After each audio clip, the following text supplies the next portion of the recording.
د اغاز روز د خپرونې دوام د سولې مشورتي جرګې غړو د 400 طالب بندیانو آزادولو سره سلا وکړه، خو د دې جرګې ځینې غړي د کمیټو د حکومت له بنده د طالب بندیانو مشروط خلاصۍ غواړي. وایي نړیواله ټولنه په ځانګړې توګه باید د دې بندیانو آزادولو په بدل کې د مذاکراتو پیل تضمین کړي. نور حال په ریپورټ کې. د سولې مشورتي لویې جرګې دویمه ورځ 500 کمیټو د 400 طالب بندیانو د آزادولو په تړاو خپله پرېکړه ونیوله. ټولو کمیټو د دې شمېر بندیانو آزادولو سره اوکړه وکړه، خو د اوکړې اکثریت برخه مشروط اعلان شوه. وایي نړیواله ټولنه په ځانګړې توګه امریکا د بندیانو د آزادېدو په بدل کې تضمین ورکړي او ورباندې ټینګ شي. د کمیټې ټولو غړو د تلپاتې سولې او د هېواد د بشپړتیا په خاطر د طالب د بندیانو په خوشي کېدو باندې همغږي او موافقه لرو. ځینو کمیټو کې د طالبانو له آزادولو سره جفت د 200 پوځي بندیانو آزادي هم وغوښتل شوه. دلش که داعش است، قاچاقبر است، اختطافچی بود، همه بود، اما ما این یک جام زهر خرد به این خاطر میکنیم که دیگه ما قربانی ندیم. سوم آزاد شدن آن نیروهای امنیتی ما که با بانه‌های با جرایم مختلف تحت محابس هستند. د سولې مشورتي لویې جرګې ځینو کمیټو ته د اوسني پلاوي ترکیب د منلو نه دی او د پلاوي د بیاکتنې غوښتنه لري. اتفاق اراده و چې یو څه دي بهبودي پکې راسي د مذاکرچي هیئت په ترکیب کې، یو څه دي وصیې سي او دغه د میراثي شکل د عذابو چې پلار یې نسي کولی اوس یې زوی راغلی دی، دا دې د منځه څخه ولاړ شي. د سولې مشورتي لویې جرګې غړي مني چې ټولې کمیټې د بندیانو آزادولو لپاره موافقې رایې کارولي، خو په مشروط ډول. عبدالله وایي د یکشنبه په ورځ به د جرګې پایله او وروستۍ پرېکړه اعلان شي. خواهان رهایی هستند، اما بعضا مشروط، بعضا با شرایط متفاوت و وقتی که اگر نتیجه گیری عمومی جرگه یا کار کمیته ها مورد تایید لوی جرگه قرار بگیره، طبعا او تصمیم عملی میشه. د غنی په واکمنۍ کې د دویمه مشورتي لویه جرګه ده چې د 400 طالب بندیانو برخلیک ټاکلو په تړاو د خلکو له استازو نظر اخیستل کیږي. د جرګې ته کلک امنیت نیول شوی او هر ځای د پولیسو، ملي اردو او امنیتي مامورینو منصوبین او موټر ښکاري چې امنیت یې تامین کړی دی. درنو لیدونکو په همدې موضوع باندې تم کیږو دا چې نن د سولې مشورتي جرګه خپله وروستۍ پرېکړه اعلانوي او تر ډیره پرون چې په دغه جرګه کې کوم معلومات موږ ترلاسه کړي دي هغه دا چې زیاتره د طالب بندیانو د آزادولو لپاره سلا کړې ده او ویلي دي چې آزاد دي شي، خو د نړیوالو ضمانتونو په بدل کې. موږ هم نن په همدې موضوع باندې بحث او خبرې اترې کوو چې په بحث کې راسره میلمه له قطر څخه د سکایپ په کرښه د طالبانو د سیاسي دفتر ویان محمد سهیل شاهین دی چې په سر کې ورته ښه راغلاست وی. او ښاغلی شاهین ډېره زیاته مننه چې په دغسې اساسو شرایطو کې دې وخت راکړه. کور ودان.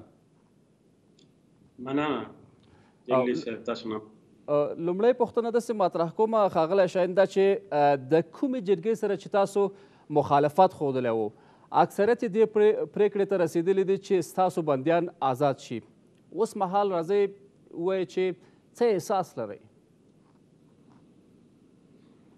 بسم الله الرحمن الرحیم. دا بندیان خو جلیلي صاحب باید مخکې خلاص وای. ای کاش دا د مارچ په 10 خلاص وای، بین الافغاني خبرې په هغه وخت کې پیل شوې وي او اوس هم ډېرې لاسته راوړنې درلودې. اول دغه د سوال ځای ده چې ولې دومره وځنډېدل. بیا چوکاټ خو اصولي د خلاصون همغه توافقنامه ده، ځکه په هغې به مخته ځو. دا مخته چوکاټ لپاره هم چې پر وسې ده هغه همغه توافقنامه ده. او موږ د همغې په اساس باندې د کابل ادارې ټول بندیان خلاص کړل. د اختر په مناسبت مو خلاص کړي چې خپلو کورنیو سره اختر تیر کړي. لیکن دا د ځنډ تاکتیک تر اوسه پورې چې بیا د جرګې په نوم کسان راغونډول، په هر صورت باندې دا ښه کار ده چې د موږ متواقع ښاغلی شاهین د افغانستان خلاص شي. لیکن په خپله باندې دا جرګه دا د انتقاد وړ ده چې دا دوی جرګې نوم ورکړی ده. البته په دې جرګه کې به ځینې به ښه کسان وي، مخلص کسان وي چې هغه به غواړي په افغانستان کې اشغال نه وي، آزاد هیواد وي او اسلامي نظام راسي. خو په ټوله کې دا جرګه چې دا قانوني حیثیت نه لري، نه تړاو لري دې موضوع سره. د جرګې پریکړې ته او د جرګې تر اوسه پورې کې چې کوم معلومات موږ لرو چې اکثریت دې پریکړې ته رسېدلي، غبرګون مو څه دی؟ په خپله برخه کې د پاته بندیانو خلاصېدل، زموږ چې کوم پاته بندیان دي، دا یو ښه قدم دی او دا به د دې سبب شي چې بین الافغاني مذاکرات پیل شي. خو چوکاټ توافقنامه ده د دوحې چې د هغې په اساس باندې خلاصي، ځکه دا یوه سیاسي معامله ده. په دې کې دا نه کتل کېږي چې دا لکه دوی چې ورکوي چې دا مجرمین دي، په داسې حال کې چې هغه دوسیې جیلي دوسیې دي یا بل نوم ورکوي، هغه ته نه کتل کېږي. موږ هم نه دي کتلي. موږ چې خلاص کړي دي، کومه تاسو اورېدلي دي چې موږ دا ویلي دي چې دا په قتل کې لاس رالي یا په کومه دوسیه جرمي لري، نو ځکه موږ نه خلاصو. موږ ټول خلاص کړل. څومره رښتیا هم تاسو ته دا کسان مهم دي، دا 400 کسان؟ موږ ته ټول مجاهدین مهم دي، چې موږ ټول کوم مجاهدین دي هغه د افغانستان حکومت وایي چې دا جدي دوسیه لري چې باید خلاص. څه وخت کې چې موږ سوله راولو، سوله به څنګه راولو چې بندیان ته نه خلاصوي؟ بل یو اقدام چې د سولې دپاره ضرور ده هغه نه کوي، نو دا سوله به څنګه راځي؟ موږ خو راځو یو باب د جنگ تړو او د سولې باب پرانیزو. نو خبرې شاهین صاحب، ستاسو په خبرو کې پوښتنه پیدا کېږي دا چې تکتیک خو سوله نه راځي. پوښتنه همدا مطرح کېږي چې د افغانستان حکومت هم دا خبره کوي، افغان ولس هم وایي چې کله چې مذاکراتو خبره کېږي، کله چې د بندیانو د تبادلې خبره ده، بیا ولې اوربند نه کوئ؟ اوربند په توافقنامه کې واضح شوی ده، اوربند کوو، خو په خپل ځای کې. ښاغلی شاهین، کله دا اوربند کوئ؟ بین الافغاني مذاکرات شروع شي، هغه لا شروع شوي نه دي. هغلته به د افغانستان په آینده سیاسي لار نقشه په یو اسلامي حکومت باندې، په هغه باندې به خبرې کېږي، په هغه به اتفاق کېږي، په سرتاسري اوربند باندې به خبرې کېږي، په هغه باندې به فیصله کېږي. هغه یې ځای ده. اوس دا هغه نه مخکې خبرې کول او دا یې ځای هم نه ده او دا هغه چوکاټ هم نه ده. دوی خو بین الافغاني خبرو په وړاندې موانع ایجادوي، لکن غواړي چې اوربند وکړي. اوربند به څنګه کوي؟ اخو چې خبرې شروع شي او دا اوربند د نورو موضوعاتو په منځ کې یو موضوع ده چې هغې باندې به بحث کېږي، لکه په نورو موضوعاتو چې بحث کېږي. کله چې بین الافغاني مذاکرات پیلېږي، تاسو به اوربند کوئ؟ کله چې بین الافغاني مذاکرات پیل شي، لکه څنګه چې ما ویلې، هغلته به له موږ له خوا نه به موضوعات راوړل کېږي، اجندا به راوړل کېږي، د مقابل لوري نه به هم راوړل کېږي، په هغو باندې به بحث کېږي، په آینده اسلامي حکومت باندې به بحث کېږي، د داسې نورو موضوعاتو باندې او په اوربند باندې به هم بحث کېږي. ښاغلی شاهین، یو پوښتنه دا مطرح کېږي چې تاسو د اسلامي حکومت خبره کوئ. اوسنی حکومت چې کوم دی آیا اسلامي نه دی؟ اوسنی حکومت خو د اشغال په نتیجه کې رامنځته شوی ده. مخکې کله دا حکومت موجود و، په څه وخت کې امریکایانو یرغل وکړ، بیا دا نظام منځته راغی. په همدې وجه باندې موږ 20 کاله کېږي د اشغال د خاتمې لپاره جهادي هلې ځلې کولې. په همدې وجه باندې امریکایانو ومنله چې صحیح ده، اشغال ده، موږ وځو په 14 میاشتو کې. اوس راغلو چې موږ یو نظام جوړ کړو، په آینده کې یو اسلامي نظام. افغانان کله چې د اشغال خبره کېږي، ښاغلی شاهین، اسلامي نظام د جهاد نه، د تیر جهاد ثمره هم ده چې باید هغه ترلاسه شي. کله چې د اشغال خبره کېږي یا تاسو ورته د افغانستان د کابل اداره ویوئ، د کابل ادارې ملاتړ چې څوک کوي ستاسو په وینا باندې د هماغه خلکو سره تاسو د سولې تړون لاسلیک کړی دی، معنا دا چې امریکا سره تاسو سوله کړې ده. بیا فکر نه کوئ چې په دواړو لورو کې دومره څه توپیر نشته دی؟ که د افغانستان حکومت سره ملاتړي هیوادونه شته دی، نو تاسو هغه چا سره سوله کړې ده چې غواړئ چې هغې ته تاسو اشغالګر ووایئ؟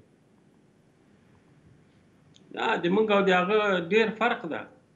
موږ که د یو برابر لوري په حیث باندې سوله ورسره کړې ده، هغه اشغالګر وو او موږ د اشغال په خلاف باندې جهاد وکړ. په نتیجه کې هغوی په دې پوه شو چې د افغانستان مسله نظامي حل نه لري. میز ته راغلل، هغه یې ومنل چې موږ په 14 میاشتو کې وځو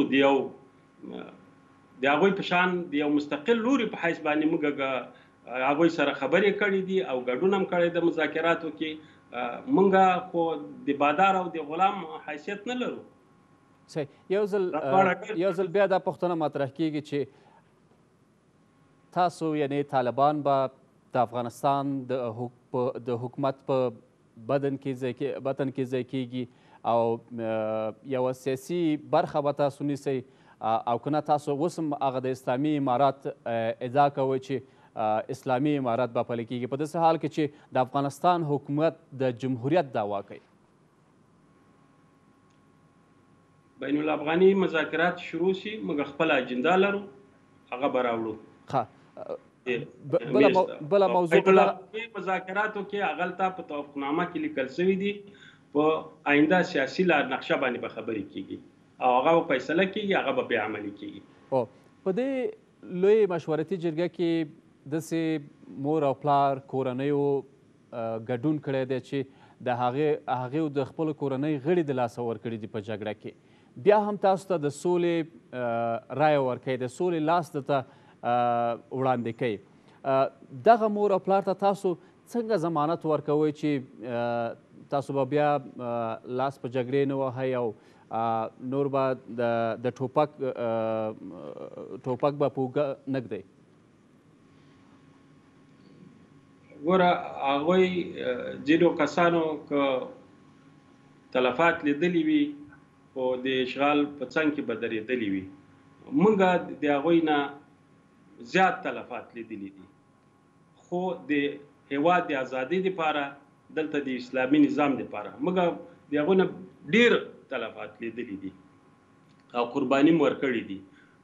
لکن همدا اوس هم په موږ باندې د ډرون حملې کیږي، بمباري کیږي، د ثقیله سلاو بریدونه کیږي، په داسې حال کې چې دا د توافقنامې په اساس باندې دا ټول بند دي او حتی د موږ په سیمو کې پوستې جوړوي.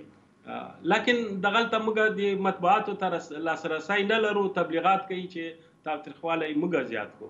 که چیرې بین الافغاني خبرې شروع شي او په آینده نظام باندې اتفاق وشي، یو سرتاسري اوربند وشي، نو بیا ولې موږ حمله وکړو؟ موږ خو د هېواد د ازادي دپاره، د اسلامي نظام دپاره دا هلې ځلې کوو. اوس پوښتنه هم دا ده چې ښاغلی شاهین، د دوحې د سولې تړون نه وروسته تاسو په یو خبره کومه جلالي صاحب، تر ټولو نه زیات موږ د سولې تږي یو، موږ سوله غواړو. موږ چې دغه وسله راپورته کړې ده د اشغال د خاتمې دپاره هم کړې ده چې دلته یو واقعي اسلامي نظام راشي. که دغه کېږي، موږ غواړو چې دا وطن آباد شي، دا وطن د سیالانو سره سیال شي، د ټولو نه زیاتې موږ غواړو. نو بیا همدا موضوع مطرح کیږي چې ولې اوربند نه کیږي؟ بل دا چې د دوحې د تړون نه وروسته تاسو په بهرنیو ځواکونو برید نه دی کړی، اما د افغان حکومت پر وړاندې جنګیږئ، د خپل افغانانو پر وړاندې جنګیږئ، په داسې حال کې چې تاسو وایئ د سولې تږي هستئ.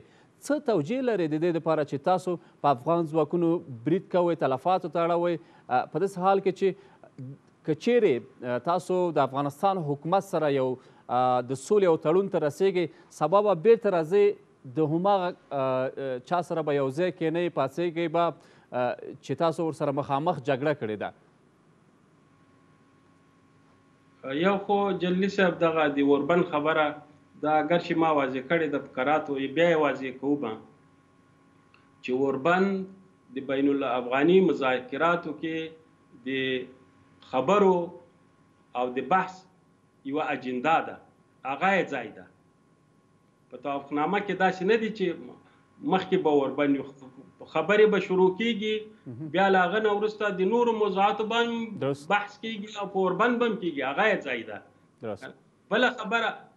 بله خبره دا ده لکه چې دا اوس مې ذکر کړله، زمونږ په مجاهدینو باندې د دې توافقنامې نه وروسته همدغه د کابل ادارې د هغوی په کورونو باندې حملې کړي دي، د هغوی حتی د شپې د خوب په ځایونو حملې کړي دي، حتی داسې کړي دي په ډرون حملې بمبار، حتی په لمانځه ولاړ دي هغه یې شهیدان کړي دي. راغلي دي زمونږ سیمو ته، هغلته یې پوستې جوړې کړي دي او هغلته یې کاروانونه راوستلي دي. حتی دغه بندیان چې اوس خوشي سوي دي، بله ورځ په پروان کې یو بندي چې خوشي سوی و زمونږ هغه د شپې چاپای پې وهلې ده او شهید کړی ده. داسې ډېر 10-12 کسه داسې بندیان چې زه لیست لرم، که تاسې غواړئ چې دا لیست هم در ولېږم، چې هغوی یې نیولي دي، له کور نه یې تهدید کړي دي، تر څو په کور کې شپې نه شي تېرولی، تر څو مجبور کړي چې سنګر ته لاړ شي.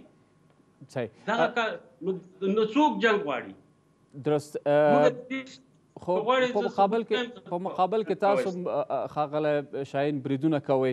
خو راځو دې موضوع ته، یو بله مهمه موضوع چې دفاعي بم کړی وي، دفاعي بریدونه هم کړي دي، هغه د موږ حق ده.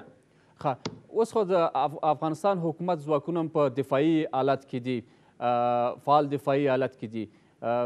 نو په داسې حال کې چې تاسو ته د سولې هغه مثبته رایه درکول کېږي، ستاسو بریدونه لا هم روان دي. خو راځو دې موضوع ته، هغه واضح شوه.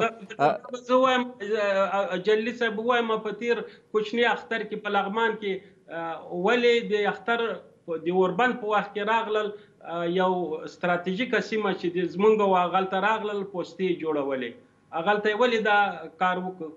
په داسې حال کې چې د اوربند درې ورځې په لغمان کې دا کار وکړ، بیا موږ یې مخه ونیوله. داسې ډېرې پیښې دي، هغه تاسو ته نه رسېږي، موږ ته معلومې دي. کاشکې چې داسې مطبوعاتو کې چې موږ همیشه روزانه خبرې کولی او موږ ته موقع وای، تر څو پورې چې د افغانستان خلک له اصل واقعیت نه خبر شوي وای. ښاغلی شاهین، تاسو ته دا موقع همیشه برابرېدی شي، ځکه چې خپله موږ بېطرفه نه د کوم طرف واقع کېږو نه. خو یو موضوع چې مهمه موضوع دا ده چې هغه کسان چې د افغانستان ولس چې په دغه مشورتي جرګه کې ګډون کړی دی، یو څه چې ډېر مهم دی نړیوالو ته او د افغانستان حکومت ته، هغه د نورو ترهګرو ډلو سره د ستاسو د اړیکو پرېکون دی. آیا ستاسو اړیکې د القاعدې ډلې سره پرې شوي دي؟ په توافقنامه کې موږ په لیکلي ډول باندې ژمنتیا ښودلې ده چې په افغانستان کې هیڅ فرد ته، هیڅ ډلې ته اجازه نه ورکوو چې د افغانستان خاوره د امریکې دغه د متحدینو یا نورو په خلاف باندې استعمال کړي. دا د موږ ژمنتیا ده او دا پیغام موږ ورکړی ده. دا په خپلو مرکو کې ما ویلي دي او له دې ځای نه، د تاسو د دې تلویزیون له چینل نه زه دا وایم، ما ټولو ته وایم چې هغه څوک چې افغانستان غواړي افغانستان خاوره د نورو په خلاف باندې استعمال کړي، د هغو لپاره ځای نشته. یوازې القاعده نه ده، حقاني شبکه د لشکر طیبه، جیش محمد، جماعت الدعوه، لشکر جنگوي، جندالله د ازبکستان اسلامي حرکت. که اجازه راکړئ دغه ډلو نومونه واخلم: د ختیځ ترکستان حرکت، چچنیي جنګیالیو او کتیبة الامام البخاري چې د امام بخاري جماعت په نامه هم یادیږي. د ټولو سره ستاسو اړیکې شته دی. اوس مهال په عمل کې رښتیا د دغه ډلو نه لاره جلا کړې ده؟ اول حقاني شبکه نشته، دا حقیقت نه لري. حقانی صاحب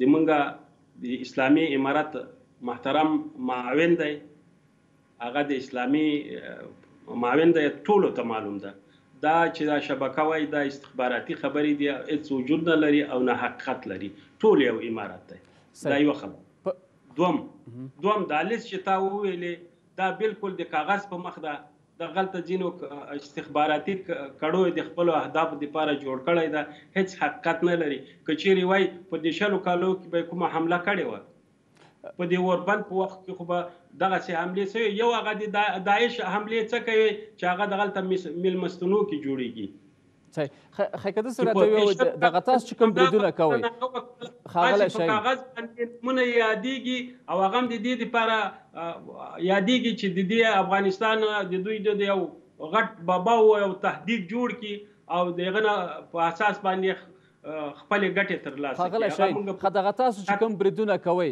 د چا په مرسته کوئ دغه دومره تجهیزات لارښوونې نقشه دا د کوم ځای نه کوئ مونږ 80% خاوره د افغانستان په لاس کې لرو دغه له یو ولایت نه بل ولایت ته چې څه وسایل دي هغه د موږ له سیمو نه عرادجات عبور کوي مونږ همداسې ټیکس سیستم لرو مالیه سیستم لرو ټول ادارې لرو په 80% خاوره کې حتی تجاران چې هغه د موږ سیمه نه تیریږي موږ هغه خپله مالیات لرو د هغو نه او ولس موږ سره کومک کوي تاسو چې ولس موږ ته مجاهدین راکوي مالیات هم راکوي او د موږ نه بغیر تاسو وګورئ د هغه د ټاپي پروژه د هغه د چا په مرسته کیږي دغه ملي پروژې چې موږ اعلامیه هم ورکړې وه د هغې د حمایې دپاره دا یې چا په مرسته کوي خو د موږ په مرسته پروژه تاسو پلې کوئ د ریلوې لاین چې جوړ سه او افتتاح سه دا یې چا په مرسته وسه ته خبرې د هغه امنیت چا نیولی و هغه هم کړی و ښاغلی شاهین تاسو ویلی چې د ولس په مرسته باندې د کوم ولس په مرسته باندې افغانستان حکومت وایي چې ولس موږ سره دی تاسو وایئ چې ولس موږ سره دی اوس خپله ولس د حیران پاتې دی چې رښتیا هم دا ولسونه تقسیم شوي دي څه ډول معامله ده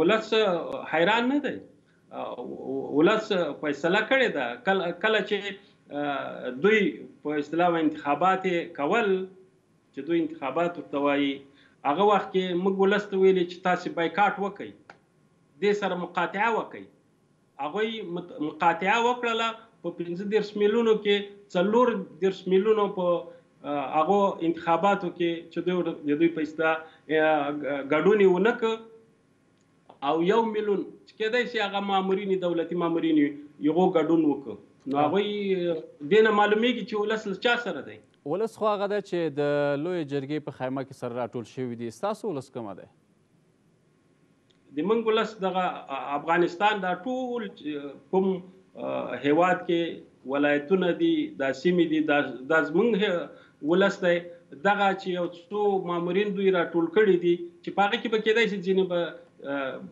سم خلک هم دا د دوی مامورین دي خو نوم یې د لویې جرګې ورکړی ده هغه ولس دی او دا مامورین دي راځو دې موضوع ته چې که چیرته تاسو د افغان حکومت سره د سولې تړون کوئ نو ضمانت به څوک کوي تاسو کوم هیوادونه ضمانت غواړئ چې هغه رښتیا هم د افغانستان حکومت هم د دې ضمانت ورکړي چې نور به جنګ ختمي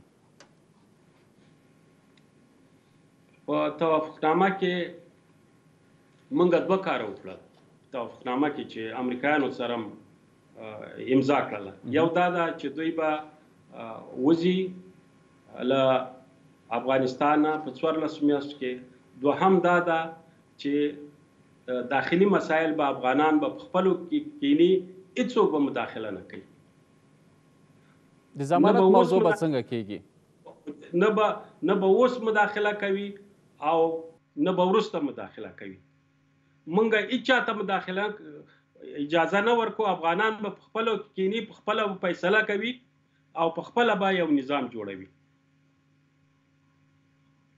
صحیح. راځو همدې ته چې دا د ضمانت موضوع ده. د افغانستان حکومت خلک تاسو نه ضمانت غواړي چې نور به جګړه نه کوئ. څوک ورته ضمانت ورکوي او څنګه ورته ضمانت ورکوي؟ څنګه په تاسو باندې خلک باور وکړي چې بیا به د افغان حکومت پر وړاندې نه جنګیږي او دغه 400 کسان او هغه مخکینی 4600 کسان چې خوشي شوي دي دوی به بیا یو ځل بیا د جګړې ډګرونو ته نه ګرځي؟ جلیل صاحب همدا اوس ما تاسو ته وویلې څنګه ضمانت ورکوئ ښاغلی شاهین؟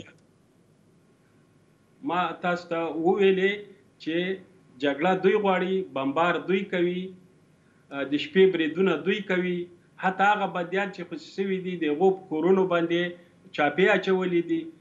دا ضمانت باید دوی ورکړي چې دا کارونه ونه کړي. موږ خو دا کارونه نه دي کړي. چې موضوع د جګړې شي راځئ په دې تړاو معلومات راکړئ چې په غزني کې چې کوم برید شوی دی د عامه ساتنې په کنډک باندې مسؤلیت یې منئ؟ زه خو دلته په سیاسي دفتر کې یم او سیاسي دفتر ویاند یم، مذاکراتي ټیم، لکن لا اوسه پورې ما داسې نه دي لیدلي چې مسؤلیت منلی وي. مجاهد صاحب مسؤلیت نه دی منلی. صحیح. او راځو دې موضوع ته چې بالاخره په پاکستان کې یو شمېر لوړپوړي چارواکي لا درکه شوي دي. په دې منځ کې ویلی شو چې د طالبانو او د امریکا له تړون نه وروسته چې هغه کسان لا درکه شوي دي چې د دغه دوحې د تړون نه راضي نه وو. لکه په دې کې ویل کېږي چې د طالبانو پخوانی نظامي مسؤل ملا عبدالقیوم ذاکر، د طالبانو قاضي القضات شیخ عبدالحکیم، د طالبانو مالی مسؤل مولوي ګل آغا ابراهیم صدر او مولوي نجیب الله. دا کسان چیرته دي؟ هغوی په خپلو فعال دي، په خپلو کارونو لګیا دي او دا 100% چیرته په خپلو کارونو لګیا دي ښاغلی شاهین؟ د هغوی چې کوم وظیفې ورسپارل سوي دي په اسلامي امارت کې هغوی هغه ترسره کوي او د اسلامي امارت مشري کوي. راځو وروستۍ پوښتنه ته دا چې بالاخره نن چې جرګه کومه پرېکړه کوي، که هغه منفي که هغه مثبت وي، آیا تاسو یې منئ؟ ما خو تاسو ته مخکې ویلې چې موږ دا جرګه نه منو، ځکه چې څه وخت کې دا حکومت نه منو نو جرګه هم نه منو. خو څو ځلې ما ذکر کړې ده موږ یو چوکاټ لرو، هغه د دوحې توافقنامه ده. خو همدا جرګه ده چې تاسو ته د بین الافغاني خبرو مذاکراتو لار پرانیزي. دوه خبرې دي، یو خو هغه توافقنامه ده چې د هغه په اساس دا ټول بندیان خلاصي، بل خبره دا ده چې دوی ویلي چې دا متباقي بندیان خلاصي. دا یو ښه اقدام ده، هغه اقدام یې ښه ده، هغه ته ښه وایو، لکن د دوی هغه قانوني حیثیت هغه موږ ته د سوال لاندې ده. تر دې دمه پورې وروستۍ او لنډه پوښتنه مطرح کومه ښاغلی شاهین. تاسو ګورئ چې مذاکرات ته نږدې کیږئ، بندیان هم تبادله کړي د افغانستان حکومت سره. د افغانستان د حکومت مشر ولسمشر اشرف غني ښکاره خبرې کوي او څرګندېږي، غبرګونونه ښیي. اما ستاسو مشر ملا هیبت الله کله به ځان ښکاره کوي؟ انشاءالله هغه به هم په یو وخت کې ځان ښکاره کوي، لیکن موږ د دنیا له 450 هیوادونو سره مقابله وکړله. د موږ حالات عادي نه دي. تاسو هغو سره څنګه مقایسه کوئ؟ د موږ حالات غیر عادي دي. د غیر عادي حالاتو دپاره یې همدا دا وضعیت ته هغه نو ظاهره د خپل امنیتي ملحوظات دومره ویلی شئ چې چېرته دی امنیتي ملحوظات دپاره اوس ځان نه شي ښکاره کولی، لکن کله چې حالات عادي شي بالکل به ځان ښکاره کوي.